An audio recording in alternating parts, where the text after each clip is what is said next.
Hey, what's up, people? This is Zangetsu TV here, coming to talk to you about Naruto Ultimate Ninja Storm 3 tips. Another series of videos that we'll be uploading on YouTube to help you better understand Naruto Storm 3 and get ahead of a lot of players right out the get-go when you start playing the game. So the first thing I wanted to talk to you about awakenings today, which are liable awakenings and non-liable awakenings. So I'm just going to start off by using awakenings in the right time. Now, when I say using awakenings in the right time, I don't mean use your awakening right on, right when the match starts, because that'd be terrible. Sure, you'd be ahead, but your opponent still has their awakening, and they can go ahead and beat the Pope out of you later. So why would you do that? Like, really? So really, when should you use your awakenings the right time? I personally think, from what I've seen from the battle system so far that CyberConnect 2 has shown us, is that you should use your awakenings generally when your opponent has low substitutions, therefore making your awakening a lot more reliable. And what I mean by that is, if they have no substitutions, you go awakening, you're allowed to press your right bumper or left bumper, whichever trigger it is to use your awakening special, while still going into combos. And you could even use it from regular character, do a couple combos, instant awakening, go for the finisher. So generally save your awakenings for when your opponents have no substitution. Little substitution to no substitution is generally the best time to use your awakenings. And then the next thing I want to talk about on today's tip for Storm 3 is how to use the awakening.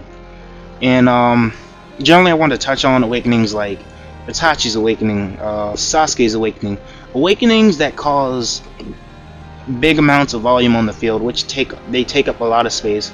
Just like we've seen from the recent trailer with Jinchurikis, the new awakenings can take up a lot of space. So generally when you want to use big awakenings like these, is like I said, your opponent has low substitution, but then you can also abuse the awakenings depending on what type of moves they have.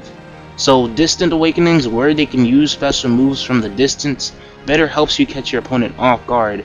And therefore what you can do is hit your opponent with an awakening special or awakening jutsu, and then follow up with the dash, and then start doing the combos from there. From there they have no substitution. They cannot stop anything that you want to do, and that pretty much allows you to do what you want to do, go for the win, finish up the match. And now part 3 that I wanted to touch on is going for the kill. When should you go for the kill and when you should not go for the kill? This can differ from whatever situation you're in. Generally versus you're winning the match, you're leading, versus your opponent hugely ahead of you, you're getting stomped, you don't know what to do, you're on the verge of losing, both your supports are knocked out. What do you do in situations like this? In situations like this, the best thing you can do, depending on the amount of time you have on the board, is play very conservatively. Play conservatively, know what you're going to do with your jutsus, know what you're going to do with your substitutions, and try to leave as little openings as possible. Little openings allow your opponent to not hit you, and therefore keep you in the match longer, keep you into the game for going that win, and probably by the end of it you might have just clutched the match. And the last thing I wanted to talk about is the taste of victory. The taste of victory. You pretty much won the match because why? You were a good player. You knew how to use your awakenings. You knew how to use your substitutions. You knew how to use all your supports. You pretty much became the Shikamaru of the battlefield. Using your supports at the right time, you have new moves like Charge Attack, which generally got converted from Storm 1 into a different form where your character glows orange, gives you the extra hit, allows you to hit your opponent.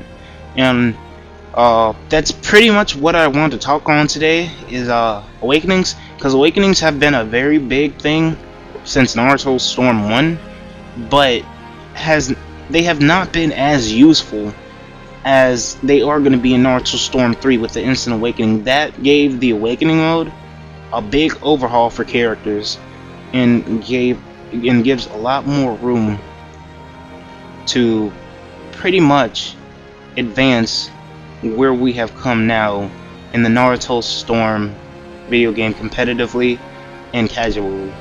So if you like this, you want to keep this going, please comment, like, subscribe, do what you need to do, have a great day, and definitely come back to check out more of these videos on tips for Storm 3 to make you the better player, to make you that player that wins, and pretty much by the end of it, to make you that player that allows you to smack talk. And we all know smack talking in Naruto versus leaving the game is a pretty big thing in our community. So yeah, you guys take care, you have a great day. Zangetsu TV out. Take it easy, guys.